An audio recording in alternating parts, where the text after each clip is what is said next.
লেবু পেকে আছে, ঘ্রাণ সেই ঘ্রাণ লেবুর। হাই গাইস, আমি এখন আছি সাটুরিয়ার বেলতলা গ্রামে। এখানে আসছি, রাস্তার দুই পাশে এই গ্রামে শুধু লেবু গাছ আর লেবু গাছ, মানে লেবু গাছের বাগান। দেখেন আমার পিছনে দেখা যাচ্ছে প্রচুর পরিমাণে লেবু গাছ। আমি 1 কিলো 2 কিলো যতটুকু ভিতরে ঢুকছি, আমি শুধু লেবু গাছই পাইছি।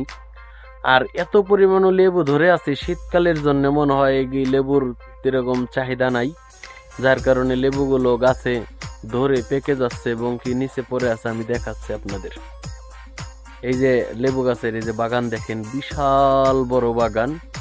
এখন যাচ্ছে, দেখেন গাছ বোঝাই লেবু, পেকে পেকে আছে লেবু, প্রচুর পরিমাণে লেবু। এই যে একটা লেবু গাছ, সারা গাছ যত দেখা যাচ্ছে সব।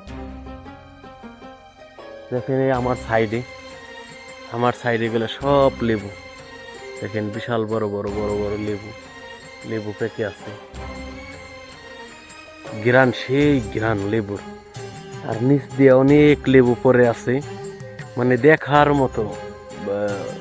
মানে আমি এখানে আসছি, এসে দেখে মনোমুগ্ধকর হয়ে গেছে যে এত পরিমাণ লেবু, এই লেবুগুলো ওয়েস্ট হয়ে যাচ্ছে। আমি তাদের জিজ্ঞেস করছিলাম যে ভাই, এই লেবুগুলো আপনারা তুলতেছেন না কেন? বলতেছে যে এই লেবু এমনও টাইম আছে, তোলার সময় যদি ওই লেবার খরচ হয় ওইটা উঠে না, যার কারণে এগুলো ধরে না। আর যখন বেশি দামে চড়া হয় তখন বিশাল বড় একটা খাসি হয়, ওই খাসি 80,000 বা 1 লক্ষ টাকা বিক্রি হয়।